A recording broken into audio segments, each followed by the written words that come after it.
Students, मैं आपके साथ आज लेकर आई हूँ सेट नंबर 5, जो कि हम लोग बीपीएससी और बिहार दरोगा को देखते हुए बिहार विशेष कर रहे हैं। इसमें मैं आपके साथ 20-20 एमसीक्यू करती हूँ और साथ में आप भी करते हैं। मैंने पहले ही कह रखा है कि आपको भी मेरे साथ बनाना है और बनाने के बाद मुझे आंसर भी बताना है कि आपके कितने सही हुए, जिससे कि अंदाज़ा लगाया जा सके, आकलन किया जा सके कि आपकी तैयारी किस पोजीशन पर है। तो सेट 5 शुरू करूं, इससे पहले मैं आपको एक और जानकारी दे दूं कि बहुत जल्द मैं लाइव क्लास भी आपके साथ करूंगी। यानी ये जो मैं 20 क्वेश्चन डालती हूं, आप सॉल्व करके कमेंट में आंसर करते हैं, इसे हटाकर सीधे लाइव आपसे प्रश्न पूछने का भी मैं प्रक्रिया शुरू करूंगी। बहुत जल्द ये हमारा प्रक्रिया आएगा। लेकिन उससे पहले जो हम अभी कर रहे हैं सेट 5, उसको करते हैं। हम आज फिर 20 प्रश्न लेकर हाजिर हैं एमसीक्यू। आंसर आपको बनाना है और बताना है कि आपके सही आंसर कितने हुए। तो आइए सॉल्व करते हैं सेट 5।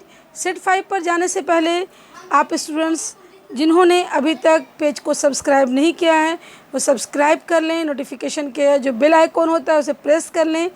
जिन्हें ऐसा लग रहा है कि वीडियो उनके लिए लाभदायक है, उनकी परीक्षा के लिए यूज़फुल है, वो वीडियो को लाइक करें, कमेंट करें और शेयर करें। तो स्टूडेंट्स आइए शुरू करते हैं सेट 5।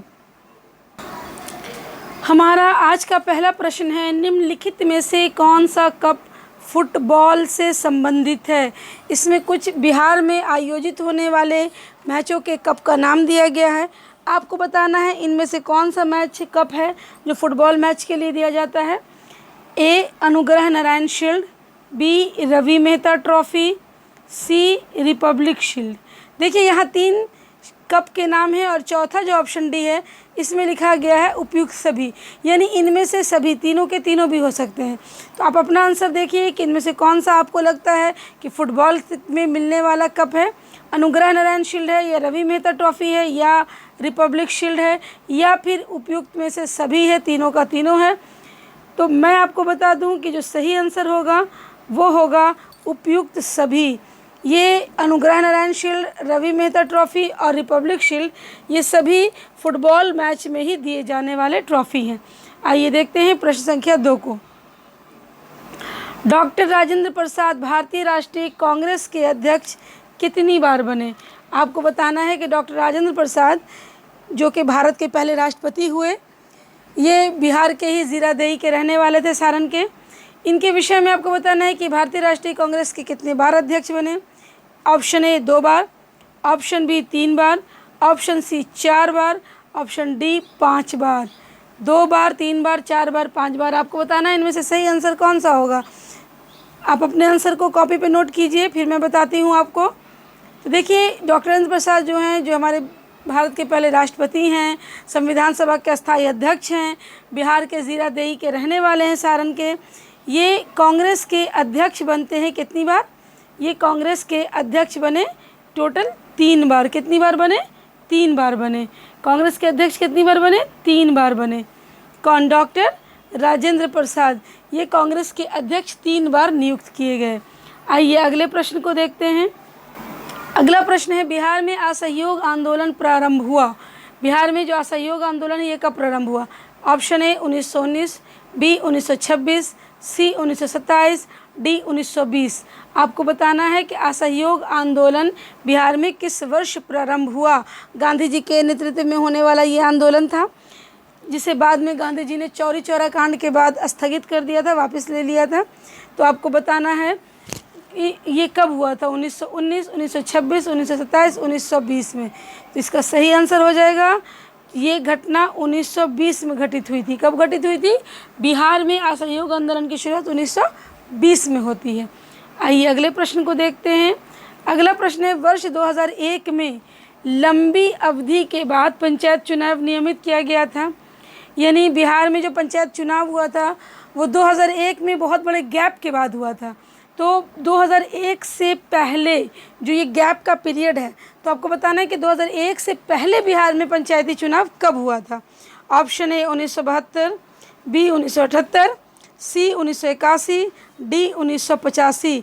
यानी कि किसके बाद चुनाव पंचायत का 2001 में होता है? 2001 से पहले चुनाव कब हुआ था ये आपको बताना है। तो इसका सही आंसर क्या हो जाएगा? इसका सही आंसर हो जाएगा 1978, 1978। यानी 1978 के बाद सीधे बिहार में पंचायत चुनाव होता है 2001 में, याद रखिएगा। चलिए अगला प्रश्न है, बिहार के भौतिक विभागों में से आप निम्नलिखित में से कौन सा सम्मिलित नहीं करेंगे? यानी यहाँ पर कौन सा एक फिजिकल एरिया है जिसको आप ज्योग्राफिकल जो बिहार का या फिर फिज़िकल जो बिहार का मैप हो कह सकते हैं, या बिहार की कंडीशंस कह सकते हैं फिज़िकल, उसमें शामिल नहीं करेंगे। ऑप्शन ए उत्तरी गंगा का मैदान। तो मैं आपको बता दूं कि उत्तरी गंगा का मैदान तो बिहार का सबसे प्रमुख क्षेत्र है, तो ये भी बिहार में है। दक्षिणी गंगा का मैदान ये भी बिहार में है, और पूर्वी गंगा का मैदान ये भी बिहार में। तो कौन सा क्षेत्र है जिसे आप सम्मिलित नहीं करेंगे? तो आपका सही आंसर हो जाएगा डी। ऑप्शन कौन सा हो जाएगा? डी, यानी छोटा नागपुर का पठार, क्योंकि ये झारखंड में पड़ता है, ये बिहार का भौतिक विभाग में नहीं आता है। आइए क्वेश्चन नंबर 6 देखते हैं। निम्नलिखित में से कौन सा स्थान प्रसिद्ध विद्वान वाचस्पति मिश्र से संबंधित है? आपको बताना है कि इनमें से कौन सा स्थान है जो प्रसिद्ध विद्वान है वाचस्पति मिश्र इनसे संबंधित है। ऑप्शन ए विस्पी, बी अनहारवाड़ी, अनहारठाड़ी, सी मढ़ौरा, डी वैशाली। आपको बताना है इनमें से कौन सा स्थान है जो वाचस्पति मिश्र से संबंधित है। तो इसका सही आंसर क्या हो जाएगा? इसका सही आंसर हो जाएगा अनहरठाड़ी। ये जो स्थान है ये वाचस्पति मिश्र से संबंधित है, उनके जन्म से संबंधित है। आइए अगले प्रश्न को देखते हैं। प्रश्न चल रहा है, आप सॉल्व कीजिए, आपको ज़्यादा से ज़्यादा सही आंसर करने हैं। क्वेश्चन है पटना गोलघर। गोलघर आप में से सबने देखा होगा, पटना में ये एक अनाज का गोडाउन है। पटना गोलघर का निर्माण किसने करवाया था? जब पटना में बहुत ज़्यादा बिहार में सूखा पड़ा था, अकाल पड़ा था, तो उसके बाद अनाजों को संग्रहित रखने के लिए अंग्रेज़ों के द्वारा गोलघर का निर्माण करवाया गया था, एक अनाज के गोडाउन के रूप में, गोदाम के रूप में। तो निर्माण करने वाले का जो नाम दिया, option A John Garstin, option B John Shore, option C Robert Palk, option D इनमें से कोई नहीं। तो आपका सही आंसर क्या हो जाएगा? सही आंसर हो जाएगा जॉन गैस्टिन। क्या हो जाएगा? जॉन गैस्टिन। पटना गोलघर के निर्माण करता है, जो निर्माण करने वाले डिज़ाइनर थे वो कौन थे? जॉन गैस्टिन थे। आइए देखते हैं क्वेश्चन नंबर 8। सीमेंट उद्योग में किस कच्चे माल का उपयोग होता है? आपको बताना है कि जो सीमेंट का उद्योग होता है इसमें कौन से कच्चे माल का उपयोग होता है। ऑप्शन ए लौह अयस्क, ऑप्शन बी चूना पत्थर, ऑप्शन सी अब्रक, और ऑप्शन डी है बलुआ पत्थर। इनमें से कौन है जो सीमेंट उद्योग के लिए प्रयोग किया जाता है? आप अपना आंसर कॉपी पे लिख रहे हैं, लिखते चलिए। इसका सही आंसर हो जाएगा चूना पत्थर। क्या हो जाएगा? चूना पत्थर। चूने पत्थर का उपयोग ही कच्चे माल के रूप में सीमेंट उद्योग में होता है। आइए देखते हैं क्वेश्चन आगे का। क्वेश्चन नंबर 9 है, बिहार राज्य में लोक स्वास्थ्य अभियंत्रण विभाग को कौन सी जिम्मेदारी सौंपी गई है? बिहार सरकार का जो लोक स्वास्थ्य अभियंत्रण विभाग है इसको कौन सी रिस्पॉन्सिबिलिटी दी गई है? त्वरित ग्रामीण जलपूर्ति योजना परियोजना को चलाना, त्वरित शहरी जल आपूर्ति योजना को चलाना, संपूर्ण स्वच्छता कार्यक्रम को चलाना, या उपयुक्त में से सभी। तो मैं आपको बता दूं कि ये जो बिहार राज्य का लोक स्वास्थ्य अभियंत्रण विभाग है यही ग्रामीण क्षेत्र को भी जलपूर्ति करता है, यही शहरी क्षेत्र को भी जलपूर्ति करता है, और यही राज्य के भीतर संपूर्ण स्वच्छता जो साफ़ सफाई अभियान है उसको भी संचालित करता है। तो इसका सही आंसर क्या हो जाएगा? इसका सही आंसर हो जाएगा ऑप्शन डी उपयुक्त सभी। इसका सही आंसर कौन हो जाएगा? उपयुक्त सभी हो जाएगा। आइए देखते हैं अगले प्रश्न को। राज्य में दूरदर्शन प्रसारण के लिए निम्न शक्ति के कितने ट्रांसमीटर कार्यरत हैं? आपके पास यहाँ कुछ नंबर्स दिए हुए हैं, आपको बताना है कि कितने ट्रांसमीटर हैं। नंबर्स देखकर बताना है आपको।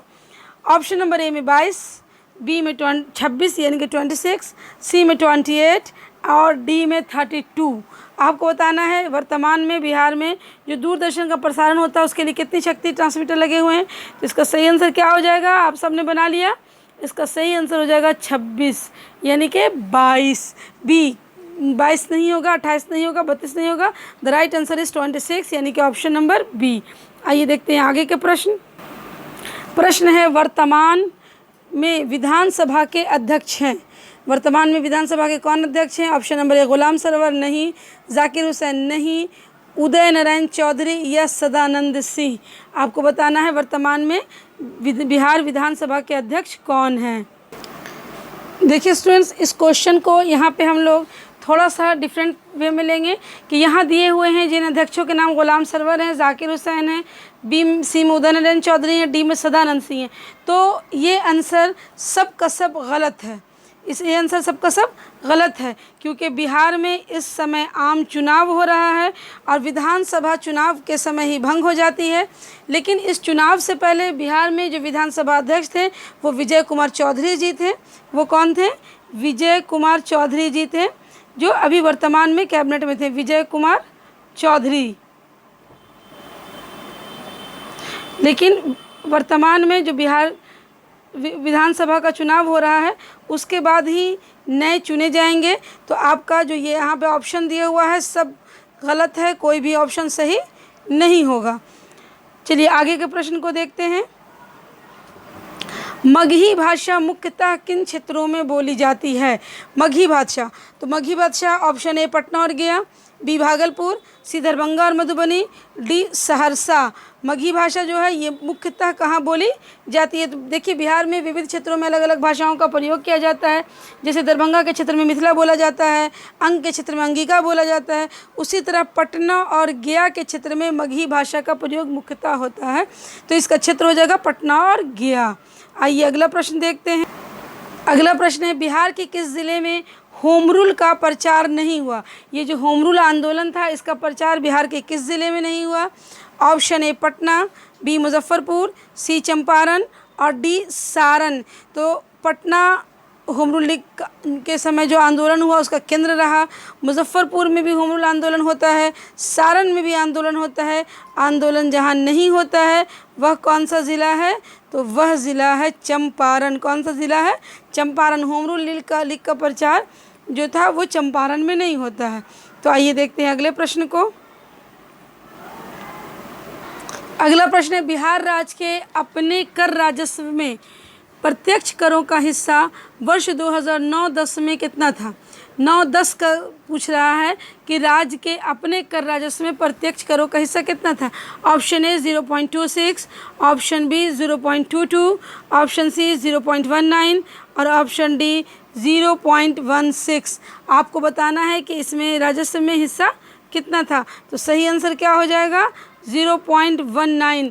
टैक्स दो प्रकार के होते हैं, डायरेक्ट टैक्स और इनडायरेक्ट टैक्स, और लगाए भी दो प्रकार से जाते हैं, राज्य सरकार और केंद्र सरकार दोनों के द्वारा। तो इसमें राज्य सरकार की हिस्सेदारी पूछ रहा है तो 0.19% था। आइए देखते हैं अगले प्रश्न को। प्रश्न है, गुप्त संवत का प्रारंभ माना जाता है। देखिए कैलेंडर जो भारत में प्राचीन कैलेंडर है वो एक शक संवत है, एक विक्रम संवत है और तीसरा गुप्त संवत है। तो गुप्त संवत का प्रारंभ कब से माना जाता है? 310 ईस्वी में, 311 से 12 ईस्वी में, 315 से 16 ईस्वी में या 319 से 320 ईस्वी में। इसमें सबसे सर्वमान कौन सा होगा? आप लोग देख लीजिए क्या होगा, लेकिन मैं बता दूं इसका सही आंसर होगा 319 से 20 ईस्वी में गुप्त संवत की शुरुआत की गई थी। आइए अगले प्रश्न को देखते हैं। अगला प्रश्न है, हिंदी पत्रिका लक्ष्मी का प्रकाशन कहाँ से प्रारंभ हुआ? हिंदी जो पत्रिका थी लक्ष्मी, इसका प्रकाशन कहाँ से प्रारंभ हुआ? Option number A Patna, B Bhagalpur, C Gaya और डी दरभंगा। इन 4 ज़िलों के नाम दिए गए हैं। आपको बताना है कि लक्ष्मी का प्रकाशन कहाँ से होता था। तो इसका सही आंसर क्या हो जाएगा? जो हिंदी पत्रिका थी लक्ष्मी उसका प्रकाशन होता था गया से। कहाँ से उसका प्रकाशन होता था? गया से। तो सही आंसर हो जाएगा सी। अगला प्रश्न है, कौटिल्य का अर्थशास्त्र कितने अधिकरणों में विभाजित है? यानी कि जो कौटिल्य द्वारा लिखा गया पुस्तक है अर्थशास्त्र जिसमें राजनीतिक नीतियाँ दी गई हैं वो कितने भाग में विभक्त है? Option A 11, B 12, C 14, D 15। आपको बताना है कि कितने भागों में वो विभक्त है। तो इसका सही आंसर क्या हो जाएगा? इसका सही आंसर हो जाएगा डी 15। क्या हो जाएगा? डी 15। जो कौटिल्य का लिखा हुआ पुस्तक है अर्थशास्त्र वो 15 भागों में विभक्त है, उसके 15 वॉल्यूम हैं। चलिए आइए देखते हैं अगले प्रश्न को। बिहार में अंग्रेजों द्वारा किए गए प्रशासनिक परिवर्तन के संबंध में क्या सही है, बताना है कि क्या सही है। ऑप्शन नंबर ए, बिहार में फौजदारी प्रशासन को 1790 में नियंत्रण में लिया गया। बिहार में फौजदारी प्रशासन को 1790 तक नियंत्रण में लिया गया, बिल्कुल सही है, ये भी सही है, ये क्या है, सही है। दूसरा ऑप्शन है 1866 में सारण जिले के 2 भागों में बांटा गया, एक सारण और दूसरा चंपारण, एक सारण और दूसरा चंपारण, क्या ये सही है, बिल्कुल ये भी सही है। अगला ये देखते हैं, अगला है 1875 में तिरहुत को मुजफ्फरपुर और दरभंगा के 2 इकाई में विभाजित किया गया, यानी कि तिरहुत को 2 भागों में बांटा गया, मुजफ्फरपुर और दरभंगा, ये भी सही है। अब यहाँ एक ऑप्शन है उपयुक्त सभी, तो हमने देखा कि ए भी सही है, बी भी सही है, सी भी सही है, तो सही आंसर आपका क्या हो जाएगा, आपका सही जो आंसर हो जाएगा वो हो जाएगा ऑप्शन नंबर डी, उपयुक्त सभी। क्या हो जाएगा आंसर आपका, उपयुक्त सभी हो जाएगा। आइए देखते हैं अगले प्रश्न। बिहार में ग्राम पंचायतों के संबंध में कौन सा कथन सही है। ऑप्शन ए, ग्राम पंचायत का गठन प्रत्येक 7000 व्यक्तियों की आबादी पर किया जाएगा, ये सही है। प्रत्येक 1500 आबादी पर ग्राम पंचायत के लिए एक सदस्य के प्रत्येक चुनाव का प्रावधान होगा, बिल्कुल ये भी सही है। ग्राम पंचायतों का सर्वोच्च पदाधिकारी मुखिया होगा, ये भी सही है। तो आपका सही आंसर कौन सा हो जाएगा, उपयुक्त सभी, क्योंकि इसमें सारी बातें सही है, तो उपयुक्त सभी आपका सही आंसर हो जाएगा। आइए देखते हैं आज का अंतिम प्रश्न जो 20वां है। राज्य में पशु नस्ल सुधार योजना किस विभाग के नियंत्रण में चलाया जा रहा है। ए, पशुपालन विभाग, बी, कृषि विभाग, सी, ग्रामीण विकास विभाग और डी, गृह विभाग। तो जो पशु नस्ल सुधार योजना है ये चल रही है पशुपालन विभाग के नेतृत्व में। किसके नेतृत्व में चल रहा है, पशुपालन विभाग, यानी कि ऑप्शन नंबर ए सही होगा। डियर स्टूडेंट्स, मैं आपसे बार बार कहती हूँ कि जितना कड़ा संघर्ष, कठोर संघर्ष होगा उतनी बड़ी सफलता होगी, तो संघर्ष से नहीं घबराएं। सफलता के लिए संघर्ष बहुत ज़रूरी होती है, संघर्ष करें, सफलता आपको ही मिलेगी। तो मिलते हैं स्टूडेंट्स कल एक नए सेट के साथ, नई ऊर्जा के साथ। आज के लिए इतना ही, बाय बाय।